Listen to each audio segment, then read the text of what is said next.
बोलिए सच्चे दरबार की।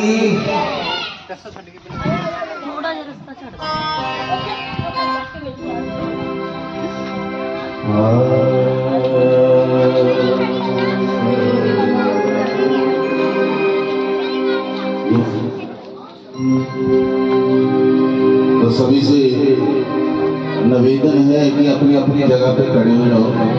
आचार्य जी पंडाल में आ रहे हैं। स्वागतम सुस्वागतम गुरुदेव आपका स्वागतम। स्वागतम सुस्वागतम गुरुदेव आपका स्वागतम। स्वागतम सुस्वागतम गुरुदेव आपका स्वागतम। ब्रह्मा गुरुर्विष्णु गुरुर्देवो महेश्वरा गुरुर्साक्षात् परब्रह्म तस्मै श्री गुरुवे नमः। स्वागतम सुस्वागतम गुरुदेव आपका स्वागतम। स्वागतम सुस्वागतम गुरुदेव आपका स्वागतम। स्वागतम सुस्वागतम गुरुदेव आपका स्वागतम। हरे राम हरे राम हरे राम राम राम हरे हरे हरे कृष्ण कृष्ण कृष्ण हरे हरे हरे राम राम राम हरे हरे हरे कृष्ण कृष्ण कृष्ण हरे हरे हरे राम राम राम हरे हरे हरे कृष्ण कृष्ण कृष्ण हरे हरे। धन्यवाद बहुत बहुत। और अपने अपने जीवन को इस महामंत्र के साथ जब जाप करें और पवित्र करें। हरे राम राम राम हरे हरे हरे कृष्ण कृष्ण कृष्ण हरे हरे हरे राम राम राम हरे हरे हरे कृष्ण कृष्ण कृष्ण हरे हरे हरे राम राम हरे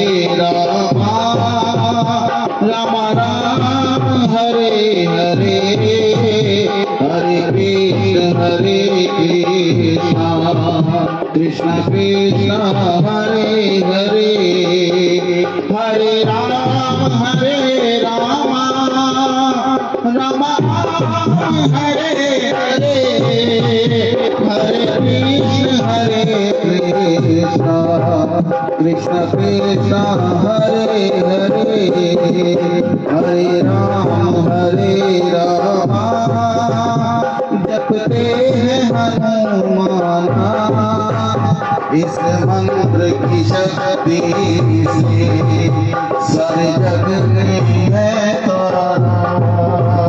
हरे राम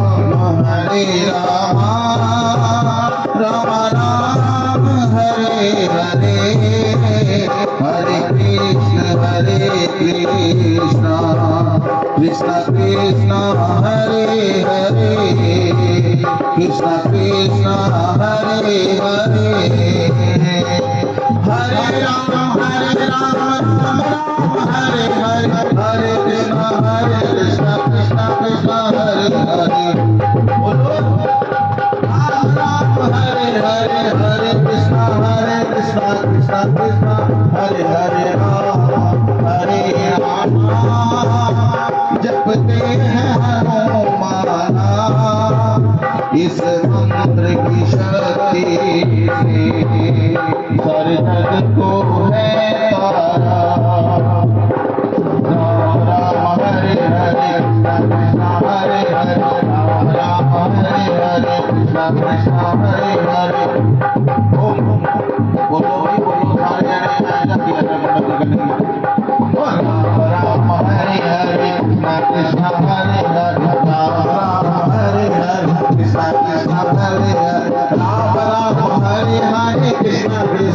हरे हरे राम राम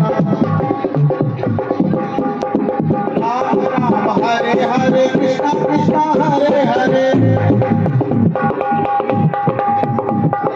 राम राम हरे हरे कृष्ण कृष्ण हरे हरे हरे राम जय हो राम राम हरे हरे हरे कृष्ण कृष्ण कृष्ण हरे हरे हरे राम राम राम हरे हरे हरे कृष्ण कृष्ण कृष्ण हरे हरे राम राम हरे हरे कृष्ण कृष्ण हरे हरे राम राम हरे हरे राम राम हरे हरे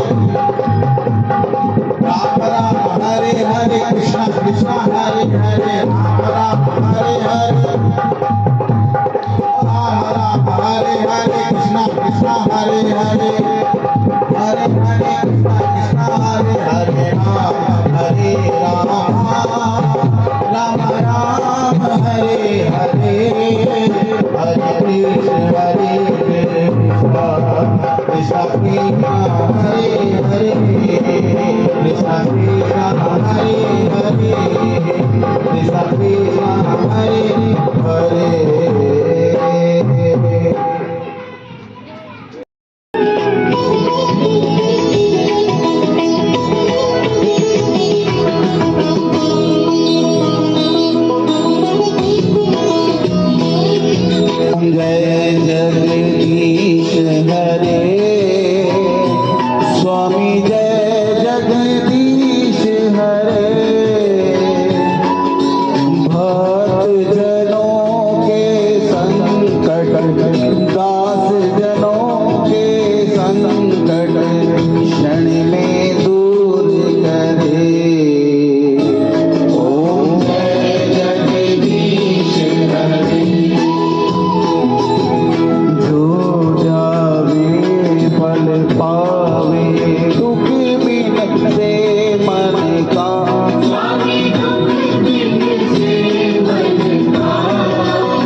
नमो तोभ्ये श्रीमतीभ्य सौरेभ्येव एव च।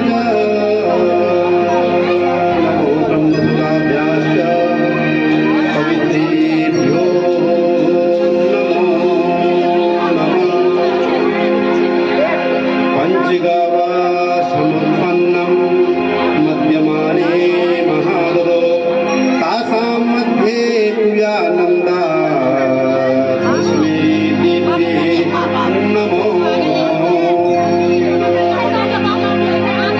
सर्वकामदुधे देवी सर्वतीर्थाभिषेकिनी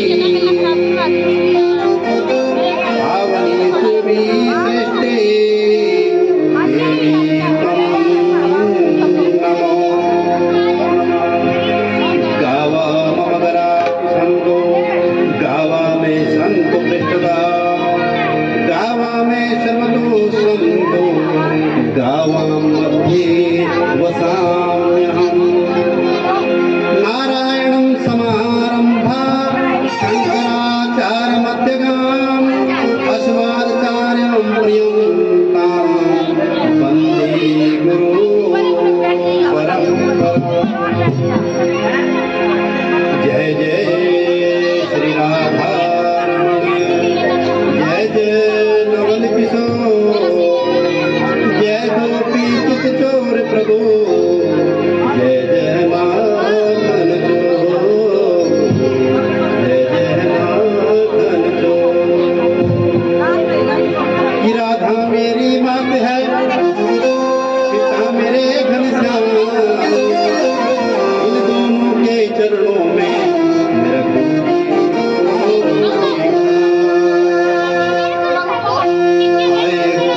प्रेम से लो हरि का नाम सब भक्तों को विनोद की जय जय सीताराम जय राधे श्याम जय जय सीताराम। सर्वप्रथम सॉरी माताओं बहनों से बेनती है भी सॉन्ग के बक्से 4-5 और लगा सकते हैं। थोड़ा सा रास्ता बना के बैठो व्यवस्था बना के बैठो ताकि प्रॉब्लम क्रिएट ना हो। एक गुजारिश है आह्वान हो रहा है देवी देवताओं का मंत्रों के साथ। आप शोर कर रहे हो कोई मर्यादा है? पंडाल की कोई गरिमा बना के रखते होते हैं बच्चे कैसे चल चला रहे हैं कोई रोकने वाला ही नहीं है। अपने बच्चे हैं आप ही कंट्रोल कर रखो छोटे हैं रब का रूप है अपने अपने रब को सामभ के रखो। थोड़ा रास्ता बना के रखो किसी ने मत्था टेकना उस तक सॉन्ग पूरी सुनती ही सारे जने बह सकते हैं। ठीक है जी इन्ने मंत्र बोलते किसी ने मंत्र सुने ही नहीं। ये आह्वान सीगा देवी देवतियों का भी इत्थे विराजमान होवो ताकि जिन्नी संगत अपनी अपनी मनोकामना लेके आई है उन्होंने पूरी करो। इन्ना मर्यादा बना के रखो। सॉरी पंडित जी सॉरी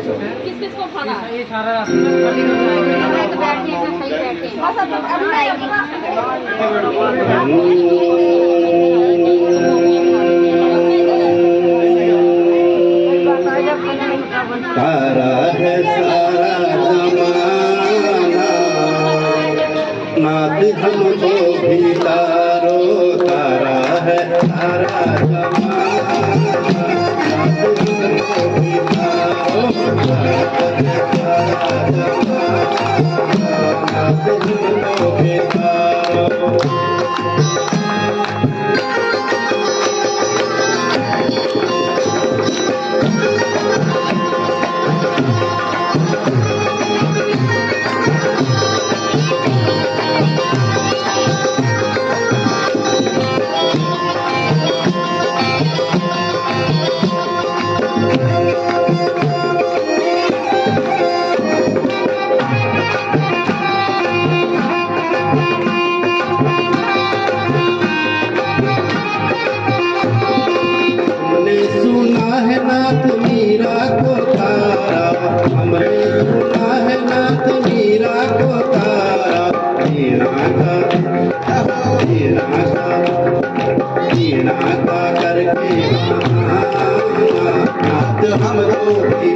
बिहारो तारा है सारा जमाना नाथ हमको बिहारो तारा है सारा जमाना नाथ हमको बिहारो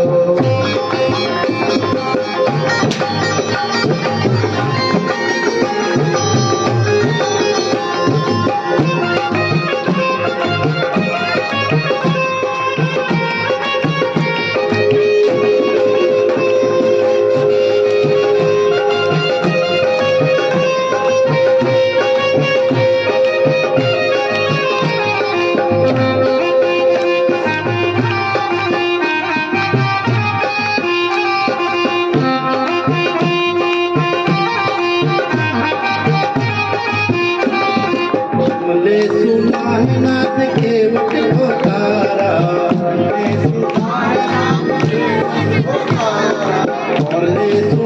है नाथ के वट को तारा हमने सुना है नाथ के वट को तारा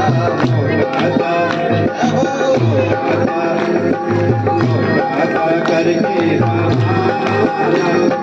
हमको बिहारो तारा है सारा जमाना नाथ हमको बिहारो तारा है सारा जमाना नाथ हमको बिहारो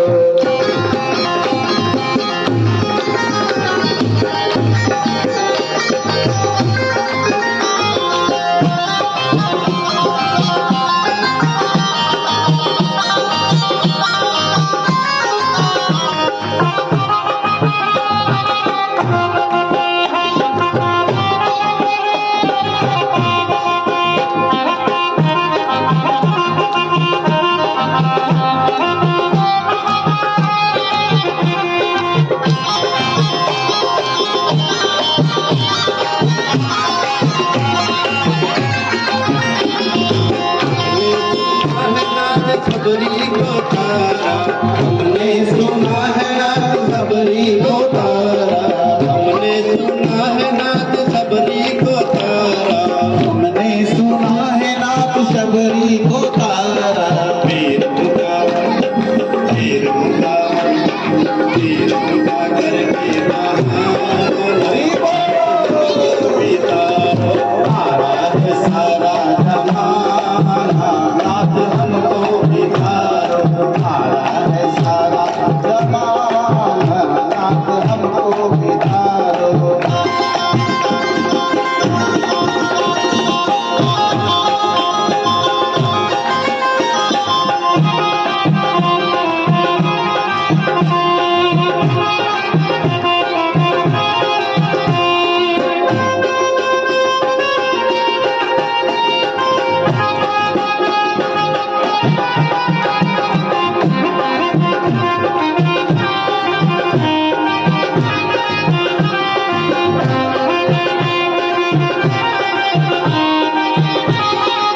हमने सुना है नाथ अर्जुन को तारा हमने सुना है नाथ अर्जुन को तारा हमने सुना है नाथ अर्जुन को तारा हमने सुना है नाथ अर्जुन को तारा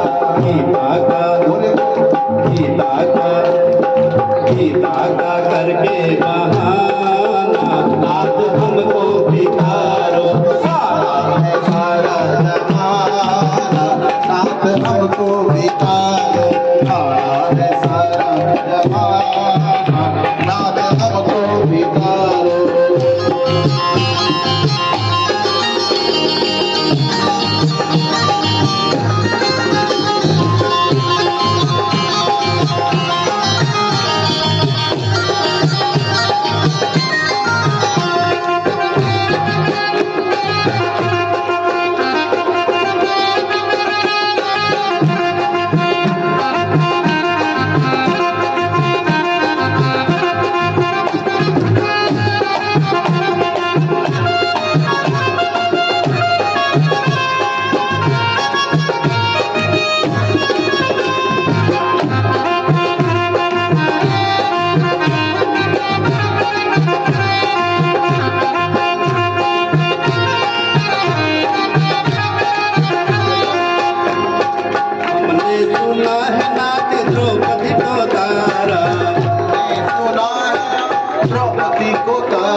कणिका को तारा, हमने सुना है नाथ कनिका को तारा।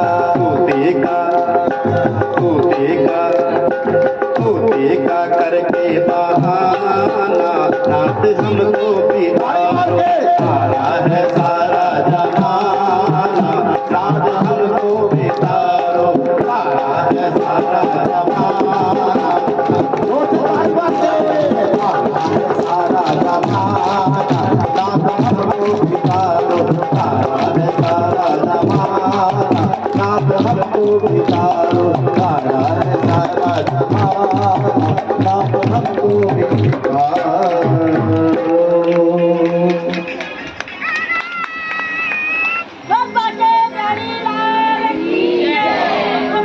परम मंगलमय परात्पर अखिलेश्वर अखिल ब्रह्मांड नायक परब्रह्म भगवान श्री कृष्ण की वांगमयी प्रतिमूर्ति गो विश्वरूप चराचर जगत माता कामधेनु ब्रह्मपुत्री सुरभि श्रीमद भागवत गौ कथा ज्ञानज्ञ दूर दूर से आई हमारी माता बहनें भाई बुजुर्ग छोटी छोटी बच्चियाँ गोपियाँ ग्वाल बाल नंद बाल हमारे संगीतज्ञ पिंदा जी पुनीत शर्मा जी आज की कथा के लाल शर्मा जी चुन्नीलाल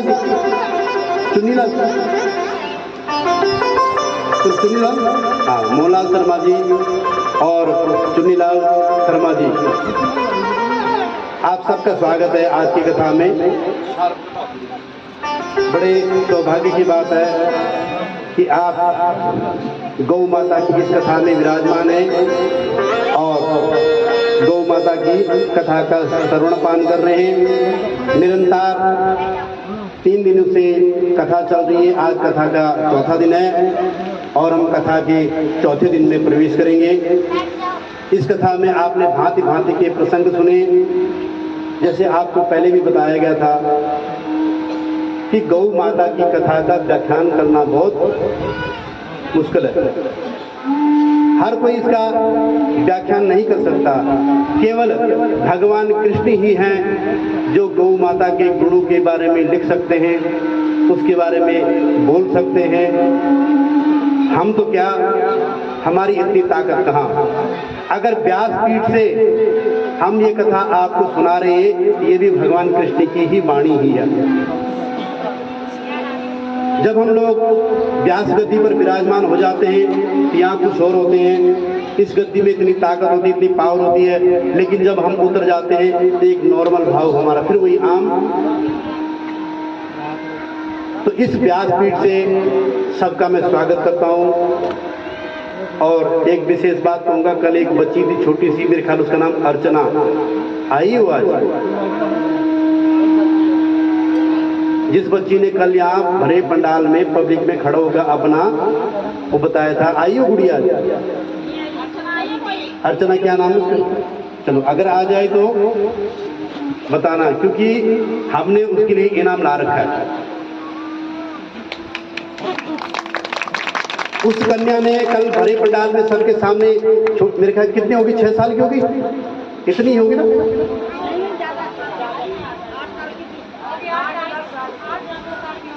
8-9 साल की ना। तो कितनी बढ़िया बात उस बच्ची ने, जब मंच से व्यासपीठ से कथा का श्रवण पान कराया जा रहा है तो वहां से हाथ उठाकर कहती है कि मैं कुछ बोलना चाहती हूँ, और वही अपना जो तजुर्बा उसने आपके सामने सुनाया। तो मैं ये चाहता हूँ कि आप भी गौ माता के साथ ऐसे ऐसे प्रत्यक्ष प्रमाण आप भी देखें, आप भी गौ सेवा में निरंतर अग्रसर हुए। आज गौ की जो बेकदरी हो रही है, निरादर हो रहा है, अपमान हो रहा है, उसी के प्रताप से आज भारत भूमि भी दुखी है। जहाँ जहाँ शास्त्रों में कहा गया, शास्त्रवाणी में कहा गया है कि जहाँ जहाँ गौ पर अत्याचार होगा वहाँ कभी ना कोई सुखी रह सकता है। अच्छा, भारत किसको मानते हो आप? कहते हैं भारत माता की। एक बार प्रेम से बोले भारत माता की, बोले गौ माता की, और आनंद के साथ कहेंगे, बोलना पड़ेगा जी क्या? कितने समझदार हो गए। आजकल गली गली में वहाँ बच्चे मंदिर में आते, पंडित जी हाँ जी माँ, तो बहुत अच्छी बात है। तो अच्छी बात है तो प्रेम से बोलेंगे माँ।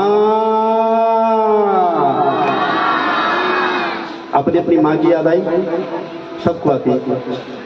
किसी की माँ मायके में बैठी हुई है, किसी की माँ दिल्ली बॉम्बे, तो सबको माँ की याद आती है, मुझे भी आती है। तो हाँ, सबको माँ की याद होती है। तो माँ बोलने से एक हमारे अंदर पावर जागृत होती है, एक एनर्जी पावर मिलती है। तो हम अपनी माता का, कौन, गौ माता, हम कहते हैं गौ माता, भारत माता। कभी सुने हैं कि बोलो इंग्लैंड माता की? नहीं सुना ना? ये कभी सुना है बोलो न्यूजीलैंड पिता की? सिर्फ भारत माता ही है ना। अच्छा, भारत कौन है? ज्ञान कथा में दीजिए, भारत कौन है?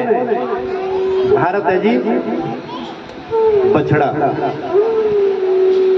गाय का बछड़ा होता ना, वही भारत है। और भारत के ठीक पीछे कौन खड़ा होता है? माँ तो है ही है। एक हमारे ठाकुर जी भी है, ये हमेशा भारत के पीछे खड़े होते हैं। अब देख लो, जहां भारत है यानी जो गाय का बछड़ा है, गाय है, वहां श्री कृष्ण है। और महाभारत कुरुक्षेत्र में भगवान श्री कृष्ण अर्जुन को कहते हैं कि हे भारत, हे पार्थ, हे भारत।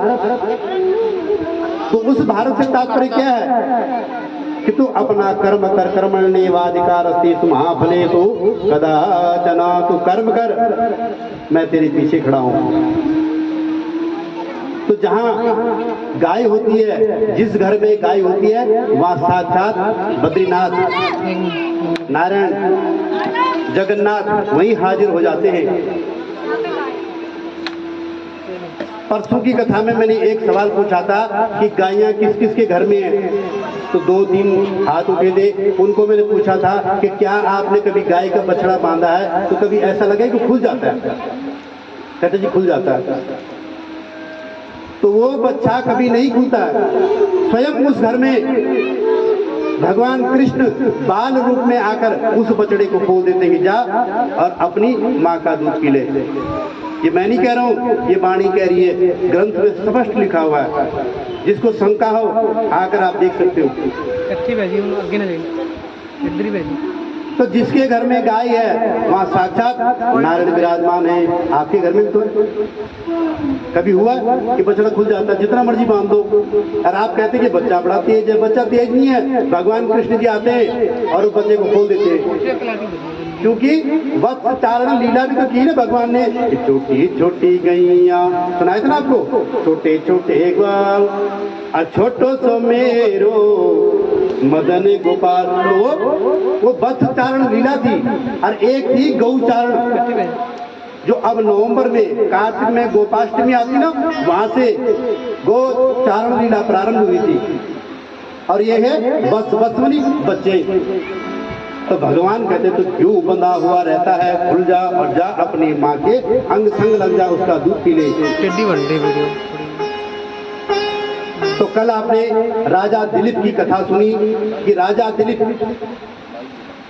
नंदिनी की सेवा करने से किस प्रकार उन्हें एक सुयोग्य पुत्र प्राप्त हुआ, जिसका नाम क्या, रघु रखा गया। और इसी रघुवंश का जो नाम हुआ, इसी के कारण हुआ, रघुवंश नाम पड़ा भगवान श्री रामचंद्र जी का जो परिवार है। और कालिदास जी ने जो अपने ग्रंथ लिखे हैं, रघुवंशम, मेघदूतम, उनमें भी गौ की महिमा का ही वर्णन है। गोपाल जी थोड़ा सा हेलो हेलो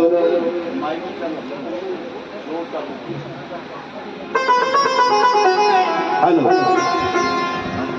तो उसी नंदिनी की हम आपको एक और कथा सुनाते हैं कि देखो, जिस घर में गाय होती है वहाँ सुख समृद्धि और अन्न धन के भंडारे परिपूर्ण होते हैं। वहाँ किसी भी प्रकार का दुख, कलेश, कष्ट नहीं आता है। तो नंदिनी किसकी गाय है? कल सुनाई थी आपको कथा। नंदिनी किसकी गाय का नाम है? बोलो बोलो बोलो बोलो, बोलने में संकोच नहीं करना चाहिए। बिल्कुल सत्य में इनके नाम की ताली बजा दो। बिल्कुल, कथा में गुरु वशिष्ठ जी की गाय का नाम नंदिनी है। देखिए ध्यान कथा में एक समय की बात है, एक विश्वरथ नाम के राजा हुए। विश्वरथ, ये विश्वरथ पता कौन है? जो आगे चलकर विश्वामित्र बने, जिन्होंने राजा दशरथ ने राम लक्ष्मण को मांगकर वनवास ले गए थे अपने यज्ञ की रक्षा के लिए। ये वही विश्वामित्र हैं। ये पहले इनका नाम, ये पहले ऋषि नहीं थे, ये पहले एक राजा थे और इनका नाम था विश्वरथ। एक समय की बात है कि राजा विश्वरथ यानी विश्वामित्र अपनी सेना को साथ में लेकर चलते चलते चलते वशिष्ठ जी के आश्रम पर पहुंच गए और सेना पूरी भरी हुई। क्या बात होगी?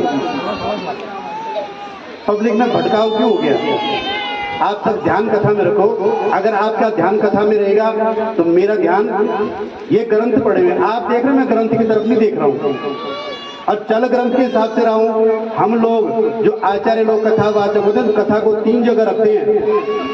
वो 3 जगह कथा को संभाल के रखते हैं, एक दिमाग में, एक दिल में और पिंडाजी तीसरा गले में। इन तीनों जगह में कथा भटक गई तो हमारी कथा का कौन सा प्रसंग चल रहा है? कि दिल, दिमाग और गले, इन 3 चीजों में रखते हैं और शास्त्र से भी बाहर नहीं जाते, ग्रंथ में भी नजर नहीं है। तो ग्रंथ कहाँ है? जो हमने पढ़ा होता है वो अंतर्मन से उसको खोज रहा है। तो ध्यान हमारा यहाँ, अगर आपने हमें डिस्टर्ब किया तो हमारी कथा डिस्टर्ब हो जाती है। तो माताओं बहनों, शांतिपूर्वक, शांति का दान हम आपसे मांगते हैं, शांति का दान बनाए रखें और कथा का श्रवण पान कीजिए। तो राजा विश्वरथ यानी विश्वामित्र अपनी सेना सहित गुरु वशिष्ठ जी के आश्रम पर आए और जब आश्रम में आए तो गुरु वशिष्ठ जी ने राजा विश्वरथ का बड़ा सत्कार किया, सम्मान किया और समस्त जितनी भी सेना उनकी वहां गई थी ना, सबके लिए भोजन, जलपान, दूध, जिसने जो मांगा उसको वो दिया। दही चावल, दाल भात, रोटी, व्यंजन, दूध, घी, दही, मक्खन, जिसकी जो इच्छा हुई विश्वामित्र ने सबको भरपूर किया। अच्छा, वशिष्ठ जी ने जब सबकी इच्छा पूर्ण की तो विश्वामित्र सोचते हैं यार हम राजा लोग होकर भी इतना कुछ नहीं कर सकते।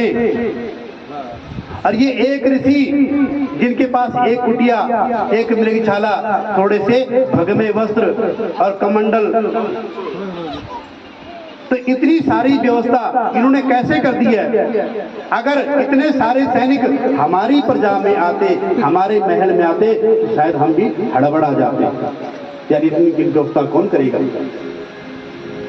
लेकिन विश्वामित्र ने देखा कि वशिष्ठ जी के माथे पर क्षण भर के लिए भी कोई अशांति नहीं है, कोई माथे पर कोई सिलवट नहीं पड़ी हुई है, बड़े प्रसन्नतापूर्वक है। जब सबने भोजन कर लिया, जिसने दूध पीना था दूध पी लिया, जिसने खाना खाना था, जिसने दही भात खाना था, सब खाया। तो विश्वारथ यानी विश्वामित्र के दिमाग में खुराफात जन्म लेती है कि ऐसी क्या ताकत है इस ऋषि के पास कि ये बड़ा प्रसन्नचित्त है और जिसने जो मांगा उसने इसको दिया। तो राजा तो ठहरा अहंकारी, राजा के अंदर अहंकार भी होता है और हर राजा के अंदर भी नहीं होता। और गया और विश्वामित्र जी के पास जाकर कहता है, हे विश्वामित्र, मैं आपसे एक सवाल पूछूं। हे वशिष्ठ, मैं आपसे एक सवाल पूछना चाहता हूं कि बोलिए कि मेरी इतनी सेना, इतनी प्रजा, जो सैनिक हैं, जो मेरे घोड़े, अस्तबल, जो सैनिक जितने भी आए हैं सब आपके आश्रम में आए और आपने सबका पूरा यथोचित स्वागत सत्कार किया। जिसने जो मांगा आपने दिया, भोजन से भोजन, जल से जल, अन्न से अन्न, पानी से पानी, सबकी तृप्ति हुई। अगर इतने सैनिक मेरे महल में आ जाएं तो कुछ देर के लिए मैं भी चिंतित हो जाता हूं, लेकिन आपके मस्तक पर चिंता की कोई रेखा नहीं है। इसका कारण क्या है? तो गुरु वशिष्ठ जी ने बड़े प्रसन्नतापूर्वक हंसकर जवाब दिया, हे राजन, ये हमारी क्षमता नहीं है, हमारी ताकत नहीं है हम वो आपको कुछ खिला पिला सके। ये तो हमारी सामने कामधेनु बंधी हुई है वशिष्ठ जी के आश्रम में, और उसकी तरफ हाथ का इशारा करते हुए कहा, ये हमारी कामधेनु गाय है और ये इसी के प्रताप से सब संपन्न होता है। तालियां बजा दीजिए गाय के नाम के।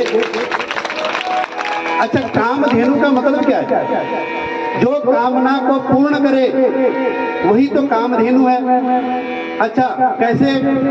ऋषि महाराज ने कहा, हे माता, 10,000 सैनिक आए, सबके लिए भोजन चाहिए।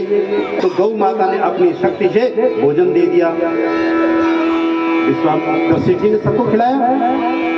कहती, ये मेरी कामधेनु गाय है और इसी के बल से, इसी के प्रताप से मैं सब कुछ कर सकता हूँ।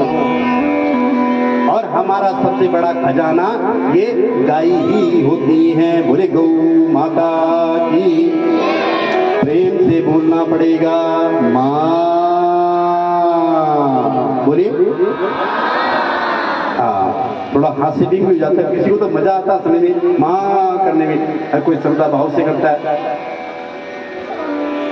अब विश्वारथ नाम का जो राजा है, जो विश्वामित्र, ये बाद में विश्वामित्र बना।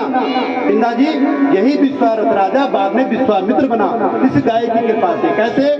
तो विश्वारथ राजा के दिमाग में शरारत आ जाती है कि क्यों न मैं इस गाय को ले जाऊं। देखिए, बड़ा करुण प्रसंग है। जब किसी से किसी की माँ को छीन लिया जाता है, किसी माँ से उसका बच्चा छीन लिया जाता है, तो बड़ा दर्दनाक प्रसंग चलता है। तो यही दर्दनाक प्रसंग बड़ी शांतिपूर्वक सुनिए आप।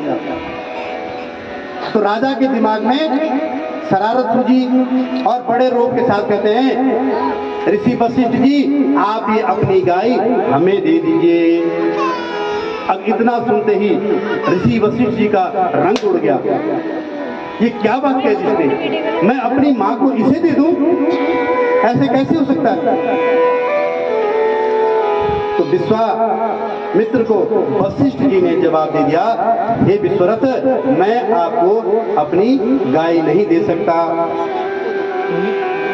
तो विश्वारथ कहता है वशिष्ठ जी से, अरे क्या है, एक पशु ही तो है, क्या तुम एक पशु नहीं दे सकते हो? तो जब पशु शब्द का प्रयोग किया गया तो पशु शब्द वशिष्ठ जी के हृदय में तीर के भांति चुभ जाते हैं और आंखें भर आती हैं। और कहा, हे राजन, वाकई तुम राजा हो। तुम आज ये साबित कर लिया कि वाकई तुम राजा हो। कि कैसे? कि तुमने अहंकार में, अपने राज के मद में, अहंकार में मेरी माता को पशु कह दिया। ये पशु नहीं है, गावा विश्व समातरः, कि गाय विश्व की मात्रा, सर्वदेव रूपी गौ माता है और आपने इसे पशु कह दिया। चलो, मैं आपकी इस बात का कोई क्रोध नहीं करूंगा, क्योंकि आप राजा हो, आप कह सकते हो। तो विश्वामित्र को राजा विश्वरथ धमकाने लग जाता है कि विश्वामित्र कहते हैं, हे वशिष्ठ, ये गाय आप हमें देते हो कि नहीं? कहते, नहीं दूंगा। नहीं दोगे तो हम जबरदस्ती छीन लेंगे। अब एक राजा सेना के साथ आ रखा, एक ऋषि क्या कर लेगा? 2-4 चेले हैं आश्रम में, क्या कर लेंगे? वो मना कर देते हैं। इधर राजा ने क्या किया? अपने सैनिकों को आज्ञा दी कि जाओ, ऋषि की गाय को खोलो और इसका हरण कर लो। जब राजा के सैनिक गाय को खोलने के लिए आते हैं तो ऋषि महाराज बीच बचाव आकर अपनी गाय का, अपनी माँ का बचाव करने लग जाते हैं। पर एक ऋषि की कहाँ चलने वाली है। सैनिकों ने धक्का दिया और वशिष्ठ जी इधर उधर गिर जाते हैं और जाकर वो गाय को खूंटे से खोल लेते हैं। अब गाय चलने के लिए तैयार नहीं है, जबरदस्ती उस गाय को घसीटा जाता है। जब जबरदस्ती गाय को घसीटा जाता है तो एक नजर क्षण भर के लिए वही गाय, कौन, नंदनी, गाय का नाम है नंदनी, ये वही नंदनी है जिसकी सेवा राजा दिलीप ने की थी। तो भरी हुई आंखों से, करुण पुकार से, दुखित हृदय से नंदिनी ने वशिष्ठ जी से कहा कि हे पुत्र, तुमने आज मुझे इन दुष्टों को सौंप दिया। इतनी बात सुनकर वशिष्ठ जी का हृदय तार तार हो जाता है कि मेरी माँ ने ये कौन सा शब्द कह दिया, मैं तो अपनी माँ को किसी को दे ही नहीं सकता। वशिष्ठ जी रोने लग जाते हैं और हाथ जोड़कर प्रार्थना करते हैं कि हे माँ, मैंने आपको इन्हें नहीं दिया है। आप तो मेरी माता हो, मेरी कामधेनु हो, मेरी हर कामना को पूर्ण करने वाली हो, भला मैं अपनी माँ को इस दुष्ट राजा के हाथ में दूं? तो गाय माता कहती है, तो ये लोग मुझे क्यों घसीट रहे हैं जब तुमने नहीं दिया? तो वशिष्ठ जी कहते हैं कि माँ, ये मेरे आश्रम पे आए, मैंने इनका भोजन व्यवस्था करवाया, इनके मन में लालच आ गया, ये जबरदस्ती ही मुझे धक्का देकर आपका हरण करने मैंने आपको नहीं दिया। मैं अपनी माँ को किसी और के हाथ में नहीं दे सकता, ये जबरदस्ती ही आपका हरण कर रहे हैं। नंदिनी ने पता क्या कहा, पुत्र, अगर मैं चली गई, ये लोग मुझे घसीट कर ले गए, तो तुम क्या करोगे? वशिष्ठ जी की आंखों में अश्रुधारा है। वशिष्ठ जी कहते हैं, हे माँ, यदि ये लोग आपको बलपूर्वक घसीट कर ले गए तो मैं मर जाऊंगा, मैं जीवित नहीं रह पाऊंगा।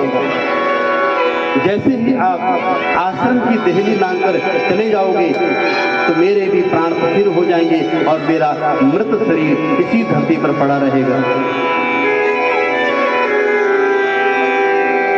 नंदिनी कहती है कि हे पुत्र, ये बात सत्य है? वशिष्ठ जी कहते हैं, आप अपने सूक्ष्म ज्ञान से देख लीजिए। तो माता ने अंतर मन में झांका, अपनी आंखें बंद की। किसने? कामधेनु नंदिनी, गौ माता ने आंखें बंद की। तो क्या देखती है कि अगर मैं इस आश्रम के बाहर हो गई, राजा के सिपाही मुझे बलपूर्वक घसीट कर ले गए, तो वशिष्ठ सच में मर जाएगा। माता ने तुरंत आंखें खोली और गुरु वशिष्ठ से कहा, हे पुत्र, तुमने सत्य कहा है। मैंने आने वाला कुछ क्षण देख लिया है कि अगर मैं चली गई तो तुम अवश्य ही मृत हो जाओगे, तुम्हारा शरीर इस पृथ्वी पर पड़ा रह जाएगा और तुम्हारे प्राण पखेरु हो जाएंगे। तो माता कहती है कि बोलो पुत्र, अब मैं क्या करूं? तो वशिष्ठ जी ने हाथ जोड़कर कहा, हे माता, मैंने कुछ नहीं करना, अब जो करना है तुमने ही करना है। अब देखिए, दो शब्द हैं, एक अबला और एक सबला। क्या है जी? दो शब्द हैं, एक अबला और एक सबला। जब तक गाय शांत है वो अबला है, और जब उसको क्रोध आ जाए तो सबला बन जाती है। तो जब वशिष्ठ जी ने कहा, हे माता, जो करना आपने करना, तो गौ माता ने कहा कि ठीक है पुत्र, तुम जरा साइड पे हो जाओ। वशिष्ठ जी साइड पर हो गए और राजा कहते चलो रे सिपाहियों, खींचो गाय को और ले जाओ।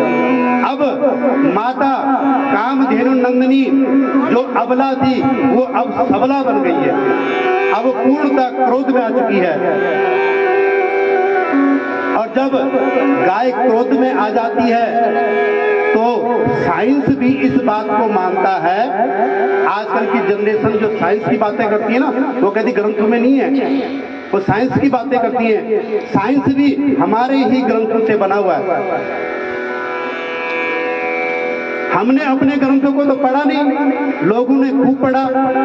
लोगों ने जब देखा ज्ञान भरा हुआ है, उस ज्ञान पर अमल किया और अपना नाम लिया कि हमने किया जी, जबकि सब हमारे ग्रंथों का ही है।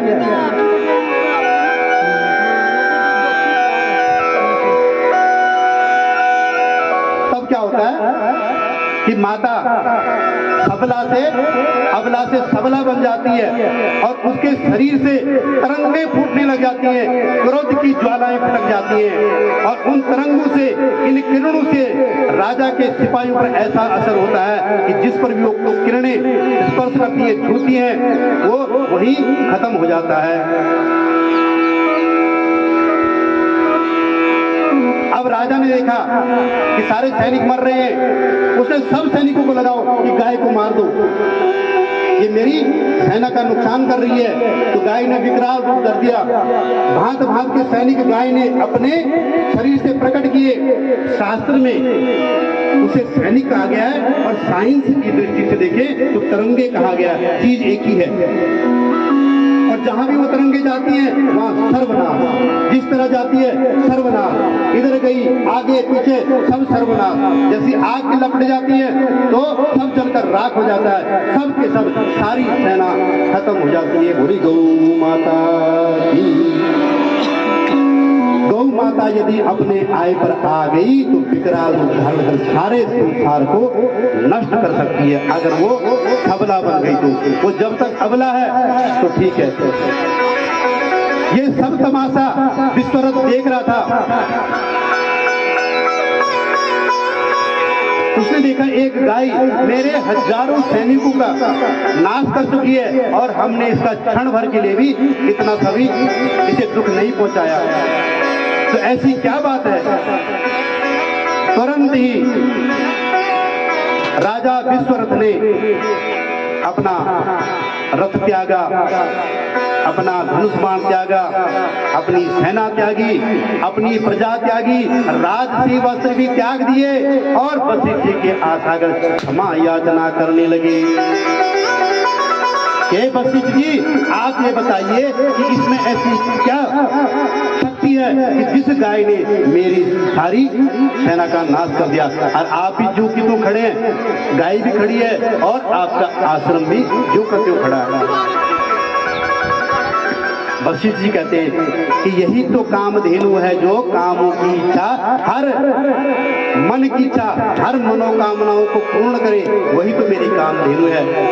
ऐसा वैराग पैदा हुआ राजा विश्वरथ के मन में कि राजपाट त्याग दिया, प्रजा त्याग दी और स्वयं ऋषि जीवन अपना लिया। और राजा विश्वरथ से बन गए कौन? राजा विश्वरथ जो थे, अब वो बन गए ऋषि विश्वामित्र। बोले विश्वामित्र ऋषि की।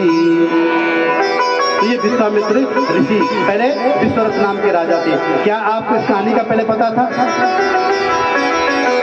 आपने तो यही देखा ना कि विश्वामित्र जी आए, दशरथ के पास आए, दोनों बालकों को ले गए, वन में जाते हुए अहिल्या तारण हुआ, फिर ताड़का वध हुआ, सीता स्वयंवर हुआ। लेकिन विश्वामित्र कैसे बने? वो इस प्रकार से बने, ये राजा विश्वरथ ही बाद में विश्वामित्र बने। तो इतनी पावर, इतनी ताकत है हमारी इस गौ मैया में। बोले गौ माता की साच बराबर तप नहीं और झूठ बराबर पाप है। जहाँ के हृदय साच है प्रभु ताके हृदय आप हैं। धर्म कहाँ है? धर्म कहाँ है? जहाँ सत्य होता है, जहाँ दया होता है। कि दया धर्म का मूल है और पाप मूल अभिमान। तुलसी दया न छोड़िए जब तक घट में प्राण। कौन सा घट है वो? ये हार्ड मास का घट। जब तक इस घड़े में, इस पंच भौतिक शरीर में प्राण है, तब तक आप दया न छोड़िए। आप उस गौ की सेवा करता ही रहिए, निरंतर भाव से उसकी सेवा करिए। कि चिड़िया चोंच भर ले गई, अगर एक नदी से चिड़िया चोंच भर पानी ले गई तो क्या नदी को फर्क पड़ता? कोई फर्क नहीं पड़ता। कि चिड़िया चोंच भर ले गई, अरे घटियो ना नदियन नीर। दान करो धन ना घटे, कह गए संत कबीर। बोले गौ माता की। जो धर्म करता है उसका धर्म बढ़ता है। कि धर्म करे तो धर्म बढ़े, धर्म करे से धन बढ़े, और धन से मन बढ़ जाए, और मन बढ़े तो महिमा बढ़े, और बढ़त बढ़त बढ़ जाए। और जो धर्म नहीं करता है, वो जो करता है वो नीचे से ऊपर जाता है, जो नहीं करता है वो नीचे से ऊपर से नीचे आ जाता है। कि धर्म घटे, पहले तो धर्म घट जाता है, फिर धन घटेगा, फिर महिमा घटेगी, और फिर बाद में सब कुछ खत्म। धर्म घटे तो धन घटे, और धन से मन घट जाए, और मन घटे तो महिमा घटे, और घटत घटत घटे जाए। तो क्या करोगे? धर्म करोगे क्या धर्म करोगे? कि कौन जगत में एक है? कौन है जगत में? कौन जगत में एक है? कौन जगत में दो? अरे कौन जगत में हंस रहा? बोलो कौन जगत में रोई? कौन रो रहा है जगत में? बोलो। ब्रह्म जगत में एक है, ब्रह्मा एक है। सूरज चंदा दोई। अरे धर्म जगत में रो रहा। क्या बात है? ये धर्म ही तो रो रहा है? कि धर्म जगत में रो रहा, और पापी जगत में हंस रहा है। धर्म जगत में रो रहा है और पापी हंस रहा है, और पापी हंसत क्या? तो धर्म की जगह अगर आप अधर्म करोगे तो हंसते रहो। लोग कहते हैं ना, मैं इतना पूजा पाठ करता हूँ भाई, मैं इतना ये करता हूँ, फिर भी मैं दुखी था। अब मेरे बगल में मेरा पड़ोसी ये भी करता है, वो भी करता है, पाप भी करता है, किसी को मारता भी, पता नहीं उठपटांग भी खाता पीता, बड़ा सुखी है। वो कुछ भी कर रहा है, आप अपने धर्म को ना त्यागे, आप अपने धर्म पे अडिग रहिए। जिस दिन नंबर आता ना तो सब कुछ ले जाता है। अगर आपके पास धर्म के द्वारा कमाया हुआ 1 रुपया है तो वो आपका 1 रुपया आपको 2 करके जाएगा। अगर अधर्म से कमाया हुआ आपके पास 10 रुपया है तो धर्म से कमाया हुआ आपका 1000 रुपये भी लेके चला जाता है। तो इसलिए धर्म करना चाहिए। और धर्म कहाँ है? श्रीमद् भागवत पुराण में स्पष्ट कहा गया है कि बैल ही धर्म है। जो हमारे नंदी महाराज जी है ना, बैल ये धर्म है, धर्म का प्रतीक है। और हम क्या करते हैं? हमने इनको लाठी से मार दिया, डंडे से मार दिया, कई लोग तो पत्थर मारते हैं जी। और जो खेत वाले होते हैं ना, ये तो पता नहीं क्या क्या बरछा भाला मार देते हैं, हमें पता नहीं यहाँ लगे होते हैं, चाकू छुरियाँ लगे होते हैं, इलाज करने हम ही लोग जाते हैं। तो क्या मिलता आपको अधर्म करके? और खास करके गौ के साथ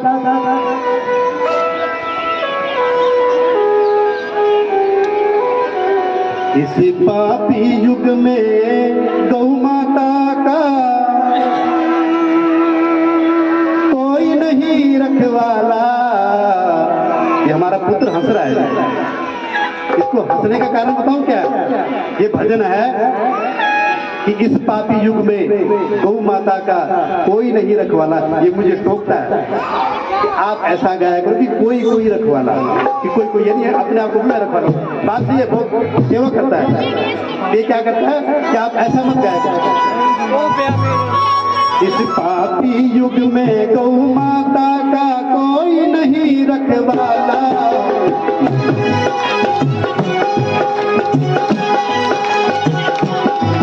इस पापी युग में गौ माता का कोई नहीं रखवाला। हे गोविंदा, हे गोविंदा गोपाला, हे गोविंदा गोपाला, हे गोविंदा गोपाला।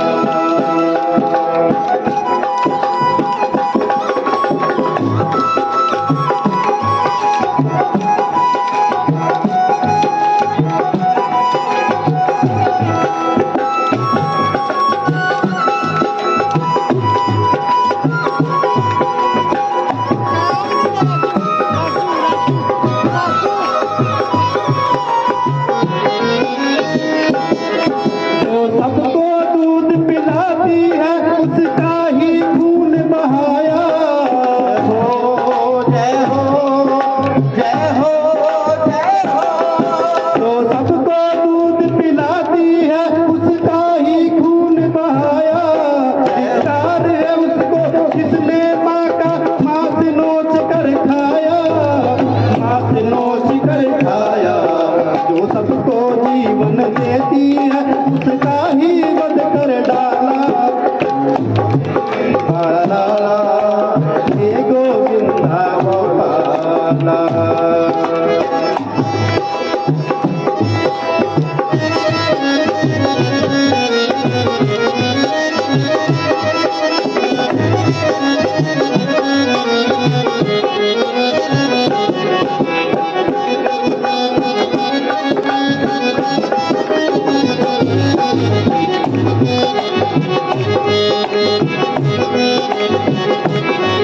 अब गली गली में घूम रहे गौ माता के हत्यारे।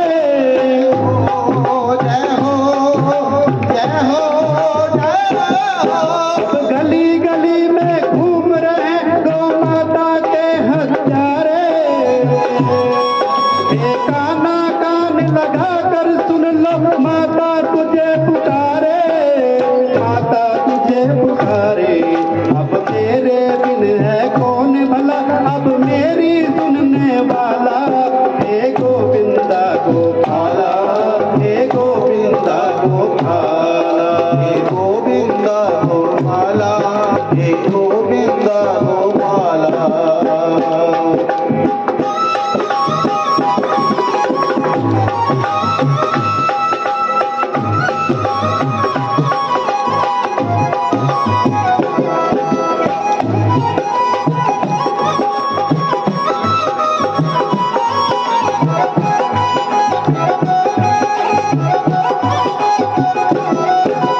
नंद बाबा की आन तुझे सौगंध यशोदा माँ की। हो जय हो जय हो जय हो।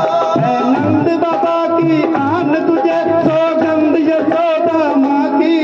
परित्राण करो गोधन का या फिर सजे मनोहर झांकी, सजे मनोहर झांकी। गो हत्यारों का दमन करो, ये दो देश निकाला। हे गोविंदा गोपाला।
में चक्र उठाओ, वरना ना रहेगा कोई तुझको भजने वाला।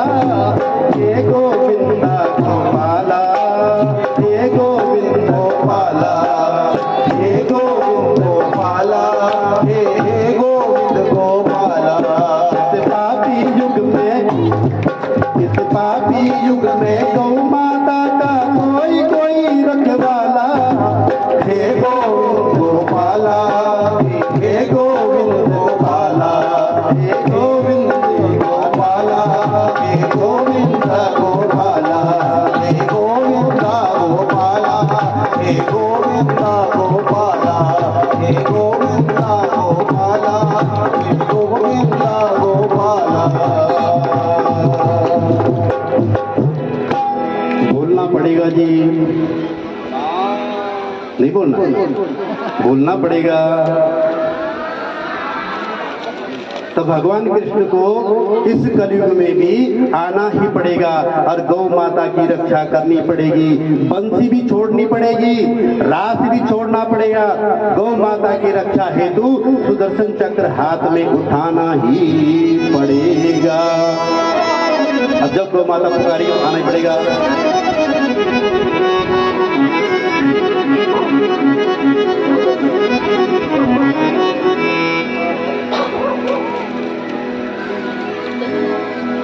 तो गौ माता की महिमा का जो आपने वर्णन सुना कि एक राजा भी गौ की कृपा से ऋषि बन जाता है, तो आप क्षण भर के लिए भी गाय माता की सेवा करते हो तो आपकी भी मनोकामना अवश्य पूर्ण होती है। अच्छा, कौन सी मनोकामना पूर्ण करना चाहते हो आप? बोलो, है कोई बोलने वाला? उठ के बोलो। अच्छा, एक बात फिर पूछता हूँ मैं, वो छोटी सी बच्ची अर्चना आई है? आ गई है? नहीं आई? तो जैसे ही आगे बोल देना उसको कि पंडित जी तुझे ढूंढ रहे हैं कल से।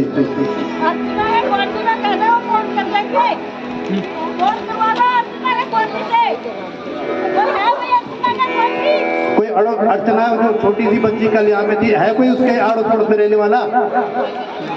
उस तक कह रही थी कहाँ बुढ़िया? किसकी? अर्चना की मम्मी? अर्चना की मम्मी हो?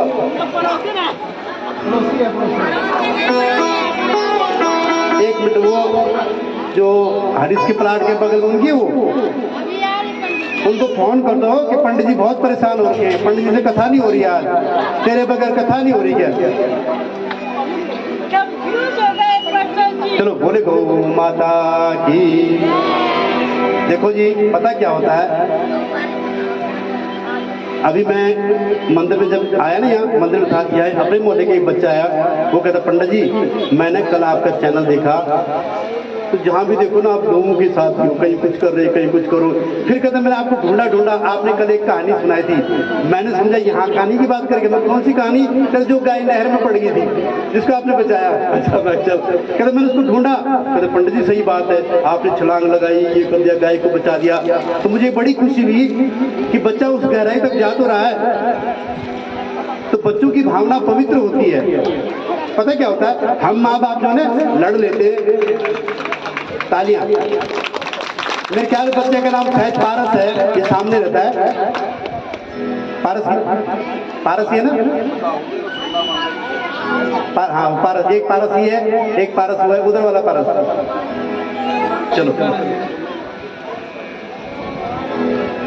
आपको गौ माता की कथा सुनाते हैं। भांत भांत की कथाएं हैं जी। एक समय की बात है कि एक महर्षि वे चवन ऋषि, नाम है जिनका चवन ऋषि। श्री चवन ऋषि जी एक समय गहरे पानी में जाकर, नदी के अंदर गहरे पानी में जाकर वहां बैठ गए और वहां तपस्या करने लगे। उनको वहां तपस्या करते करते करते करते पूरे 12 वर्ष बीत गए जी। कितने वर्ष? हाँ जी, 12 वर्ष बीत गए। अब जब वो तपस्या करने बैठे ना, तो जो उस नदी की मछलियां थी, जो उस नदी में जीव जंतु थे, वो ये इतना बड़ा विचित्र प्राणी कौन है जो पानी के अंदर बैठ गए। कुछ दिन बाद वो ऋषि के आसपास घूमने लगे। अब इन 12 सालों में इतना प्रसंग हो गया कि उन मछलियों को चवन ऋषि से प्रेम हो गया और ऋषि को उन जीव जंतु से जो जल के जीव हैं सबके साथ प्रेम हो गया। और ऋषि अपने तपस्या करते तो जल के जीव जंतु उनके चारों पास इर्द गिर्द घूमते, उनकी रक्षा करते। 12 वर्ष हो गए जी। 12 वर्ष के बाद ऋषि अपने तपोबल से बाहर नहीं आए, वहीं बैठे रहे, अपने तपोबल के अंदर सांस लेते रहे। अच्छा, ये कला ना किसी किसी इंसान में होती है। आज भी इस युग में आज भी कुछ ऐसे इंसान है कि जो आधे आधे घंटे पानी के अंदर रह सकते हैं। तो पहले की बात है, जब हम बाल्यकाल में थे ना, जब हम पढ़ते थे तो पिंदा जी 22 मिनट का एक्सपीरियंस मेरा था। 22 मिनट तक मैं पानी के अंदर रह जाता था। तो हम क्या करते थे, नदी में छलांग लगाई, यहाँ गए वहाँ नीचे बैठ गए, दूसरे को डराते थे और बोलते तू हल्ला मचाना कि बह गया बह गया। तो 22 मिनट पता था कि 22 मिनट कुछ नहीं होगा, लेकिन वो अभ्यास तब का था। अब हम अभ्यास करते नहीं, करते करते करते वो अभ्यास मेरा आज 4 मिनट का रह गया। मैं 4 मिनट के अंदर पानी तक रह सकता हूँ, कुछ नहीं होगा मेरे को। 4 मिनट के बाद ही सांस वगैरह चढ़ने लगता, मुझे बाहर भागना पड़ता है। तो 22 मिनट का इतना रह गया। तो जो ऋषि थे तपोबल के कारण सांस लेते थे, और यही क्रिया दुर्योधन के अंदर भी थी। दुर्योधन जल में भी सांस लेता था और थल में भी। तो जब 12 वर्ष बीत गए तो एक दिन ऐसा आता है कि कुछ मछुआरे जब अकाल पड़ गया तो नदी की ओर जाते हैं। वो 12 वर्ष तक क्यों नहीं आए, क्योंकि सब कुछ ठीक था, लेकिन अकाल पड़ गया, धरती बंजर हो गई। तो सोचते हैं कि चलो जल की मछलियों से ही कुछ अपने परिवार का भरण पोषण किया जाए। और उन्होंने जल में जाल डाला जी। और जाल किस जगह डाला, जिस जगह चवन ऋषि विराजमान थे। और वो जाल सीधे गिरते हुए चवन ऋषि पर जा गिरा। और जो उनके आसपास जो मछलियां थी ना, वो भी जाल के अंदर फंस चुकी हैं और चवन ऋषि भी जाल के अंदर फंस गए। अब मछुआरों ने जोर लगाया, तो कुछ ऋषियों का वजन, ऋषि महाराज जी का, कुछ मछलियों का वजन, तो खींचा नहीं गया। और बुलाया, ए भाई आओ रे आओ, बहुत बड़ी मछली लगी है, खींचो। सबने जोर लगाकर खींचा। तो उस जाल को जब बाहर खींचा गया, उस जाल में सैकड़ों हजारों मछलियां तो आई, साथ में चवन ऋषि जी भी जल से बाहर आ गए। बोलो चवन ऋषि महाराज की। जब देखा कि मछली के साथ इसमें कोई ऋषि महाराज भी हैं जो अपनी योग साधन उसी अवस्था में है, तो सारे मछुआरे डर गए और कांपते कांपते चवन महाराज जी के चरणों में गिर गए। महाराज क्षमा करें, हमें नहीं पता था कि यहाँ आप जल समाधि में अपनी तपस्या कर रहे हो। तो चवन ऋषि शांत, वो कुछ नहीं कह रहे, कोई बात नहीं। जब उनकी विनती उन्होंने सुनी, तब आंखें खोली तो क्या देखते कि मैं तो बाहर आ गया, जल से बाहर हूं और जाल में फंसा हुआ हूं। लेकिन क्या देखते हैं कि जो उनकी जल की मछलियां थी, जो नित्य ही उनके चारों तरफ घूमा करते थी, वो पृथ्वी पर तड़प रही है। और वो तड़पने लगती हैं, तो उनका तड़पना महर्षि चवन ऋषि से नहीं देखा गया। तो उन्हें बहुत दुख हुआ और वो क्या करते हैं, अपना प्राण त्यागने लग जाते हैं। तब मछुआरों ने उनसे क्षमा याचना की कि आप हमें क्षमा करें और हम अपने देश के राजा को बुलाकर लाते हैं।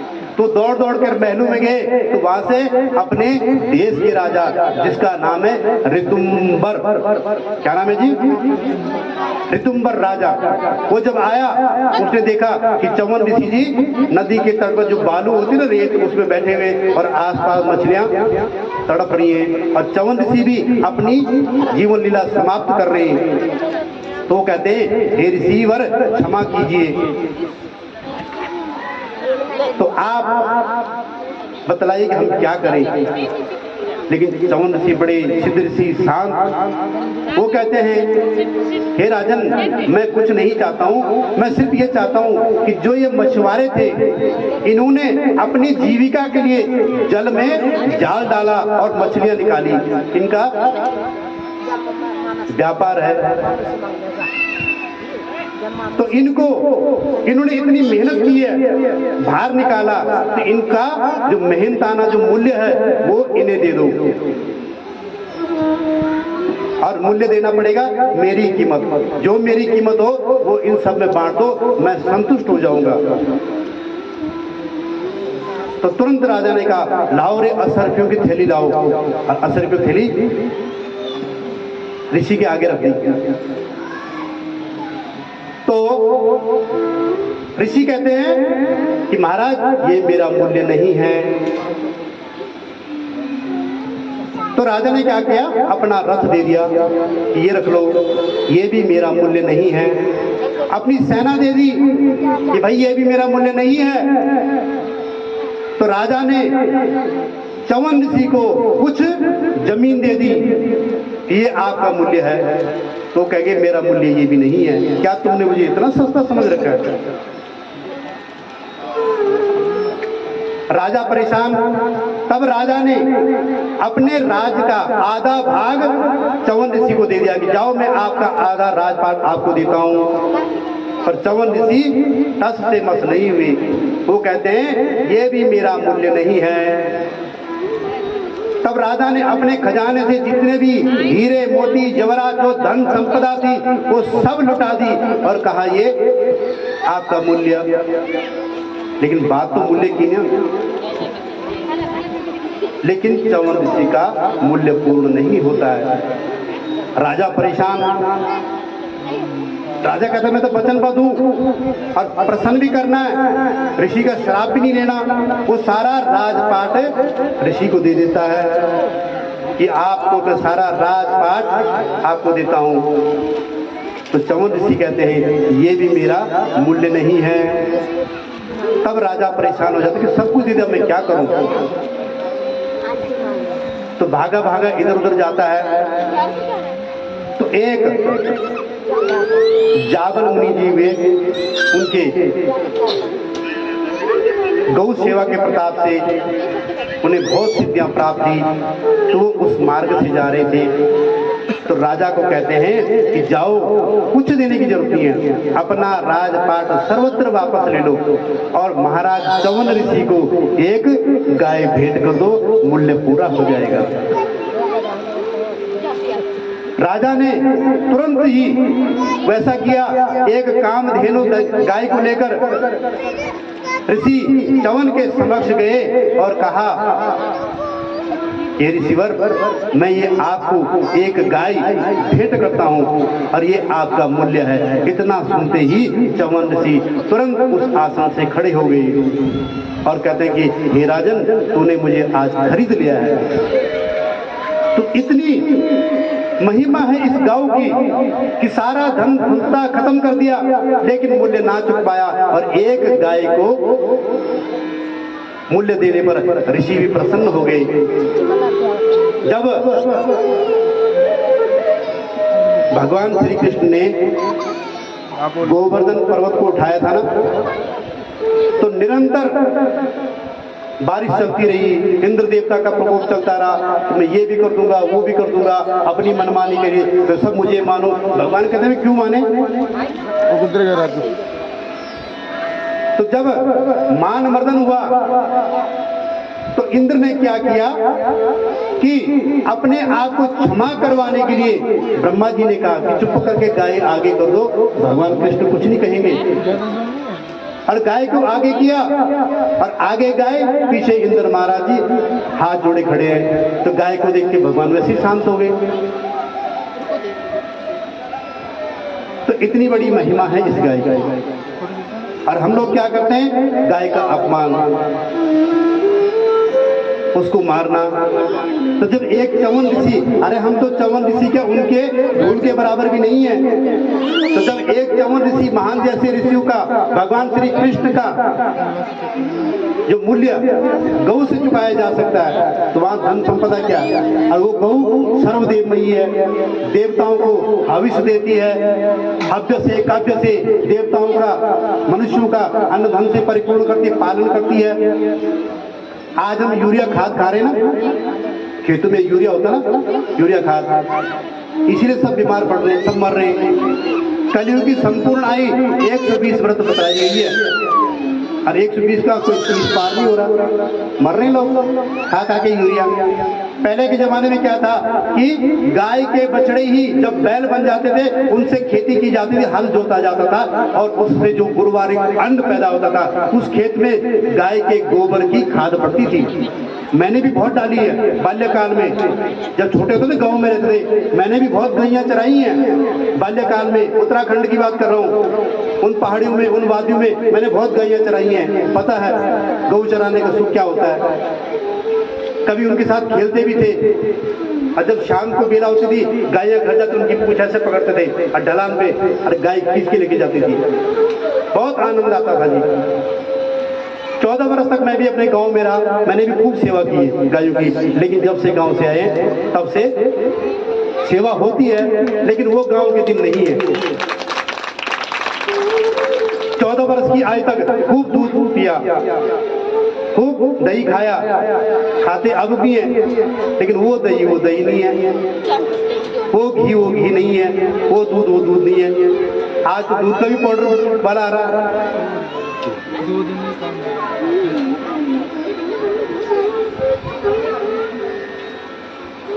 तो इस प्रकार, अच्छा, जिस घर में गाय होती ना, वो ये मत समझे कि गाय सिर्फ खाती है। गाय हमेशा निरंतर 24 घंटे चौकन्ना रहती है। आपके ऊपर आने वाले संकट को वो पहले भांप लेती है। आपने कभी देखा जिनके घरों में गायें होंगी, उन्होंने कभी नोट किया हुआ कि एकदम गाय कभी रमाने लग जाती है, वो इधर उधर भागने लग जाती है, खूंटे पे इधर उधर करने लग जाती है। तो क्या करती है, वो विचलित हो जाती है कि इस घर पे कोई संकट आने वाला है। तो उस संकट को दूर करने के लिए वो क्या करती है, वहां तत्पर रहती है, और उस घर की रक्षा के लिए वो अपने ऊपर उस संकट को ले लेती है।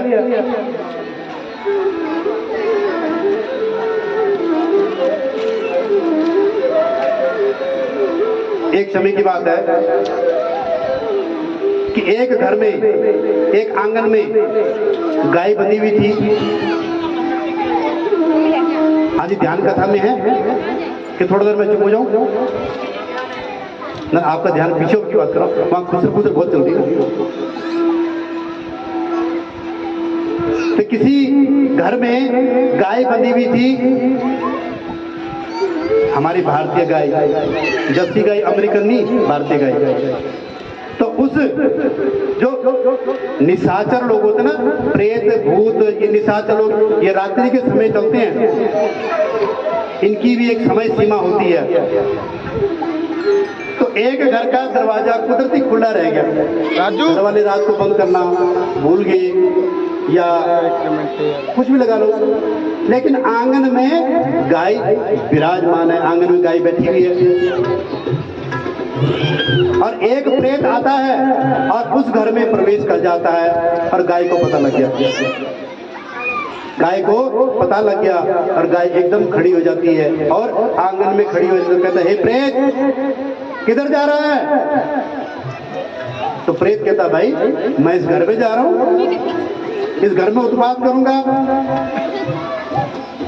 तो गाय कहती है कि तुम मेरे होते हुए इस घर में नहीं जा सकता। ये क्यों नहीं जा सकता? तो गाय कहती है, अगर इस घर में जाना है तो मेरे एक काम कर दे, मैं तुझे रोकूंगी नहीं। प्रेत कहता, पक्का? कि पक्का। प्रेत कहता, वचन। गाय माता कहती, तू भी वचन। एक दूसरे को वचन देते हैं। गाय वचन देती है कि तू मेरा काम कर लेगा तो मैं तुझे जाने से नहीं रोकूंगी, और प्रेत कहता है कि जब मैं काम पूरा कर दूं तो मैं कुछ भी करूं तू मुझे नहीं रोकेगी, मैं चाहे किसी को मारूं, खाऊं, उत्पात करूं। तो ठीक है। अब प्रेत कहता है कि बोलो करना क्या है। तो गाय माता ने अंतर मन से देखा कि रात की मध्य बेला है, अभी बहुत समय है, ये प्रेत कुछ भी कर सकता है। जब तक रात्रि होगी तो तब तक ये प्रेत कुछ भी कर सकता है। तो गौ माता कहती है कि मेरी पहली शर्त ये है कि अगर तूने अपना काम पूर्ण कर दिया तो इस घर में जो मर्जी करना, किसी को मारना, किसी को खाना, मैं तुझे नहीं रोकूंगी। यदि पर तूने मेरा काम नहीं किया तो तुझे सदा सदा के लिए इस घर का त्याग करना पड़ेगा और भविष्य में भी कभी किसी युग युगांतर तुझे इस घर में नहीं आना पड़ेगा। ये शर्तें मंजूर हो गई, दोनों वचनबद्ध हो गए, गाय भी और प्रेत भी। अब प्रेत कहता बोलो क्या काम है। तो गाय माता पता क्या कहती है कि इधर आ, मेरे पास आ जा। आ गया कि अब ऐसा कर, मेरे शरीर में जितने बाल हैं वो गिन के बता, और सुन, गिनने में भूल मत करियो, मुझे पता है मेरे शरीर में कितने बाल हैं। हाँ, मुझे सब पता है। तू सोचे ना कि मैं गाय को मूर्ख बना लूं, ऐसा नहीं है। और सही सही गिनती करना। वो कहता ठीक है, कौन सी बड़ी बात है, मैं अभी कर देता हूँ। प्रेत लगा जी बाल गिनने के लिए, 1 बाल, 2 बाल, 1000 बाल, लाख बाल, करोड़ बाल। लेकिन जैसे ही प्रेत ने बालों की गिनती शुरू की, माता गौ ने कामधेनु सुरभि का ध्यान किया और सभी गायों का ध्यान करते हुए कहा कि सभी गायें मेरे रोम में अपने अपने बाल प्रकट कर दो। अब जिस गाय के शरीर में मान लो 10 करोड़ रहे होंगे, वहां लाख करोड़ बाल हो गए। सभी गायों ने उसके सिर में अपने अपने बाल प्रकट कर दिए और भूत लगा। 90 करोड़, 100 करोड़, हजारों करोड़ों के हिसाब से चला, लेकिन बालों के तक अभी तक एक हिस्सा ही पूर्ण नहीं हुआ। प्रेत बड़ा दुखी हुआ कि गाय माता ने मुझे फंसा लिया, लेकिन वचनबद्धता के कारण जो निश्चित समय था वहां तक प्रेत ने क्या उसका चौथा भी नहीं गिन पाया। तो प्रेत ने क्षमा याचना की, हे गौ माता, मैं अपने वचनों से फिर गया हूँ। मैंने आपके शरीर के बाल की गिनती किया, उसका चौथा भाग भी ना गिन पाया, लेकिन मेरा समय अब समाप्त हो चुका है। अब देवताओं का समय ब्रह्म मुहूर्त आया, अब देवताओं का जागने का समय हो गया, इसलिए मैं जाता हूँ। और अपने वचनबद्धता के कारण मैं आज ये प्रतिज्ञा करता हूँ कि इस घर में अब दोबारा कभी नहीं आऊंगा। बोले गौ माता की। तो माताओं बहनों, जिस घर में गाय बंधी होती है वहां कोई ऊपरी चीज, कोई बला नहीं आती है। आपके घर में गाय है तो कोई कितना मर्जी टूणा कर ले, कोई कितना मर्जी जादू कर दे, आप पे कुछ असर होने वाला नहीं है। अगर आपको लगे ना कि कुछ तबीयत खराब है या किसी ने कुछ कर दिया, तो चुप करके अपनी गौशाला में जाना या आपके द्वार पर जो गाय आती है उसकी पूंछ को पकड़ना और अपने पर 7 बारी झाड़ा लगा देना। नहीं आता मंत्र, कोई बात नहीं, ओम गाय देवताय नमो, ओम गाय नमो, कुछ भी बोल दो। ऐसे ही बोल, हे गौ माता मेरी रक्षा करो, इतना ही बोल दो, आपका काम बन जाएगा, आप स्वस्थ हो जाओगे। मेरे पास यहाँ पे आते पंडित जी, झाड़ा लगा दो, मैं कहता 3 झाड़े लगा दो, कहते 3 की जरूरत नहीं जी, 1 में ठीक हो जाता है। आते ना लोग, है ना, मैं कहता तुम दोबारा क्यों नहीं आते, ठीक हो जाते। तो हम कौन से झाड़ा लगाते हैं, हम भी तो गाय के नाम के झाड़ा लगाते हैं, तभी तो ठीक होते हो।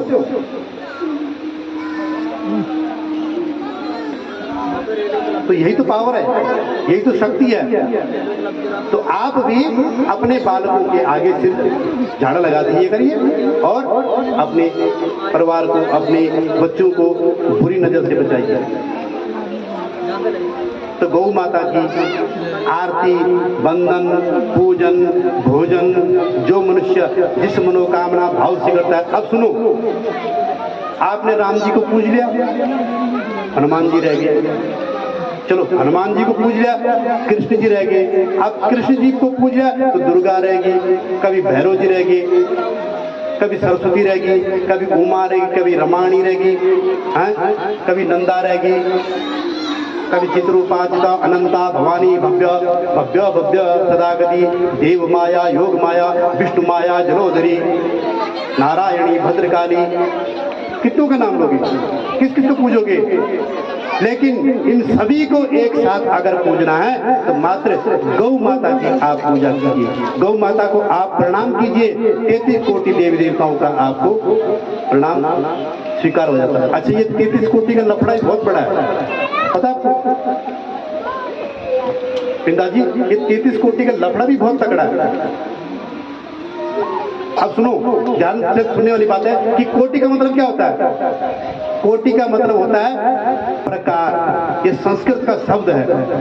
और एक कोटि का मतलब होता है कि करोड़, समझ रहे हो?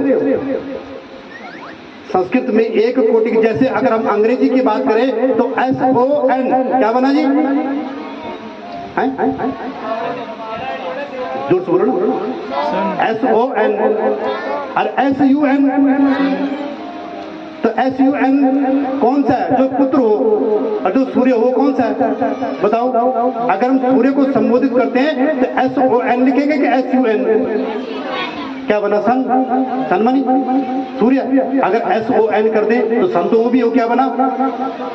डॉटर, पुत्र है, सन, माई चाइल्ड है। तो यही तो अंतर है, यही कोटि में अंतर है। कोटि का मतलब प्रकार भी और करोड़ भी है। तो सनातनी में 33 कोटि, बोलो का 33 करोड़, 33 करोड़ नहीं है, 33 कोटि है, मतलब प्रकार के देवता है। जिसमें गिन लो, 1 मिनट में गिना तो 1 मिनट भी लगेगा, गिन लो, उंगली में गिन लो, गिनो।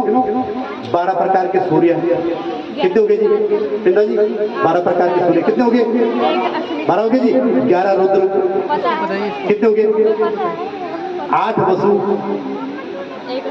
हाँ जी, 31 हो गए। और अश्विनी प्रजापति, यही 33 कोटि देवता है। समझ आई जी? दोबारा बोलूं? नहीं समझ आया ये तो दोबारा बोल दो। 12 प्रकार के सूर्य, 11 प्रकार के रुद्र कितने हो गए जी? चैत वैशाख, आज जब जेठ का सूर्य होता है तो सब एसी भागते ना, एसी में जाना है। और पोष के सूर्य में धूप चाहिए, कभी सर्दी का, कभी पतझड़ का, कभी बसंत का। ये और 8 वसु कितने हो गए जी? 31 और अश्विनी प्रजापति 33। तो ये है। तो सब प्रकार के देवता गौ माता में, आप गौ की सेवा करते हो, एक गौ माता को प्रणाम करते हो, एक गौ माता की पूजा करते हो, 33 प्रकार की देवी देवताओं का पूजन हो जाता है। बोले गौ माता की, बोलना पड़ेगा माँ। श्री कृष्ण गोविंद हरे मुरारी, हे नाथ नारायण वासुदेवा। श्री कृष्ण गोविंद हरे मुरारी, हे नाथ नारायण वासुदेवा। हे नाथ नारायण वासुदेवा, हे नाथ नारायण वासुदेवा, हे नाथ नारायण वासुदेवा, हे नाथ नारायण वासुदेवा, हे नाथ नारायण वासुदेवा। श्री कृष्ण गोविंद हरे मुरारी, नाथ नारायण वासुदेवा। कृष्ण गोविंद हरे मुरारी, नाथ नारायण वासुदेवा। राधे राधे राधे राधे राधे राधे, दिल से बोलो राधे राधे, जय जय राधे, जय जय राधे, राधे राधे, जय जय राधे, सारे बोलो राधे राधे, मिलकर बोलो राधे राधे, दिल से बोलो राधे राधे, जय जय राधे, राधे राधे, राधे राधे, राधे राधे, दिल से बोलो राधे राधे, जय जय राधे, राधे राधे, राधे राधे, राधे राधे, राधे राधे, राधे राधे, राधे राधे, राधे राधे, श्याम राधे, राधे राधे, अगले बोलो श्याम राधे, पिछले बोलो राधे राधे, राधे राधे, श्याम राधे, राधे राधे, राधे राधे, श्याम राधे, राधे राधे, श्याम राधे, राधे राधे, राधे राधे, राधे राधे, राधे राधे, राधे राधे, सारे बोलो राधे राधे, ओ सारे बोलो राधे राधे, ओ अगले बोलो पिछले बोलो, अगले बोलो पिछले बोलो, राधे राधे, राधे राधे, राधे राधे, राधे राधे, राधे राधे, राधे राधे, राधे राधे, जय कारा गौ माता दा। दरबार की जय। बोलना पड़ेगा जी माँ। तो छोटी बच्चिया बड़ा बड़ा दोनों हाथ उठाकर बोल रही है माँ। वो अर्चना नाम की गुड़िया आई जी, अभी भी नहीं आई। आज उसने मुझे बहुत कल पाया, गया वे लेने। तो ठीक है, अच्छी बात है, गया अच्छी बात है, चलो कोई बात नहीं, आ जाने दो। तो अब आरती का समय होगा। तो कल कथा का 5वां दिन होगा। इसके बाद किसी भी भाई ने, माता ने, बहनों ने अपने नगर में, मोहल्ले में कहीं भी गौ कथा करवानी हो तो संपर्क करें। चैनल के माध्यम से आप हमसे जुड़ सकते हो। यहाँ आपको सब कुछ मिलेगा, नंबर भी मिल जाएगा, भक्ति ज्ञान दर्पण नंबर मिल जाएगा। और किसी ने गौदान में किसी भी प्रकार का अगर हिस्सा डालना हो, जैसे कुछ दान ये आ रहा है, आपने किसी भी प्रकार इस कथा के निमित्त, जैसे आज हमारे दो परिवार चुनीलाल शर्मा जी, मोहनलाल शर्मा जी ने अपना योगदान दिया। कल की कथा एक शेष है। अगर कोई पूजा का यजमान बनने का इच्छुक हो, हम किसी को थोपते नहीं है। अगर कोई पूजा का इच्छुक हो तो आगे आप मिल लेना कि पंडित जी कल की कथा में हमने यजमान बनना है।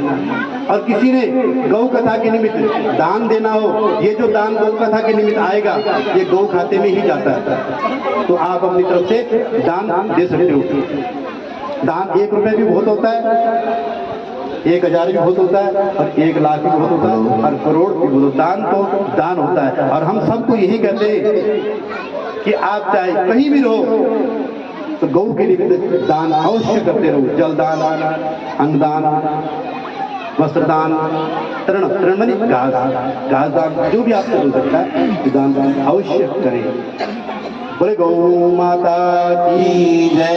अब दूसरी बात, जिसने 5 दिन तक कथा नहीं सुनी वो अगर कल की कथा 5वें दिन के अंतिम दिवस की कथा भी सुन लेता है। भागवत में भी यही प्रसंग आता है कि जो 7 दिन की कथा ना सुन पाए, अंत की कथा सुनता है लास्ट वाले दिवस की, तो उसको संपूर्ण दिवसों का भी फल मिल जाता है। तो जिसने 5 दिन तक कथा ना सुनी हो वो कल को अगर कथा में शामिल होता है तो 5 दिवस का ही कथा फल उसको मिल जाता है। बोले गौ माता की जय। बोले नारायण भगवान की जय। पंडित जी गोपाल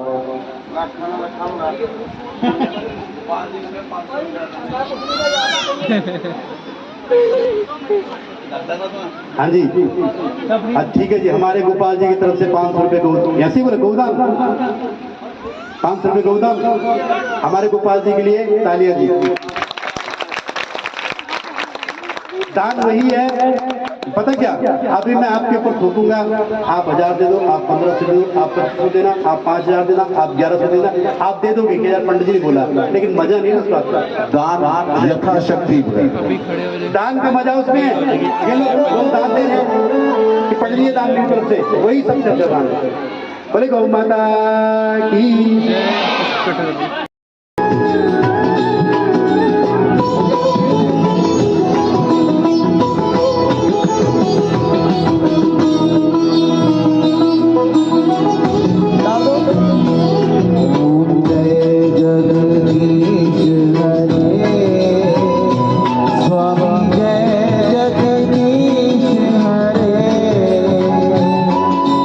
भक्त जनों के संकट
क्या क्या गौ माता के एक बार फिर बोलना।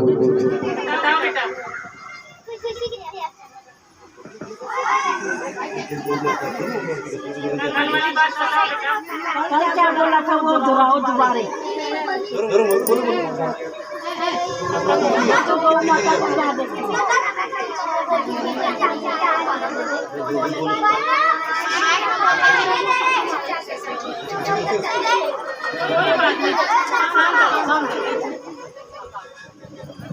पता क्या कई बार यहाँ पे खड़े होकर घबराहट होती है। ठीक है, कल बच्ची ने बड़ा हौसला करके बोला तो जब शिवजी ने बोला ना तो मैंने कल ही मन में ये पूजा किया कि इसको मैं अपनी तरफ से इनाम दूंगा। मतलब अपनी तरफ से नहीं, भक्ति ज्ञान दर्पण की तरफ से प्यास पीठ को इनको इनाम मिलेगा। क्या मिलेगा ये आपके सामने है। इनाम निकल देखिए 1 रुपये को। ठीक है जी, कौन सी क्लास में? थर्ड में।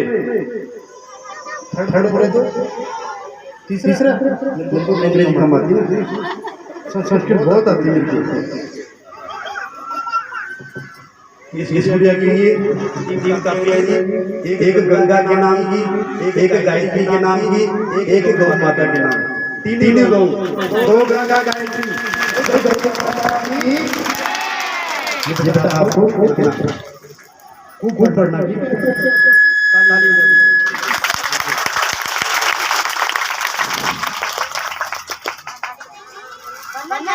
आप लोग भी कोई बच्चा इनाम लेने का हकदार हो सकता है, लेकिन कौन लेगा ये आप ये बीच में फैसला होगा।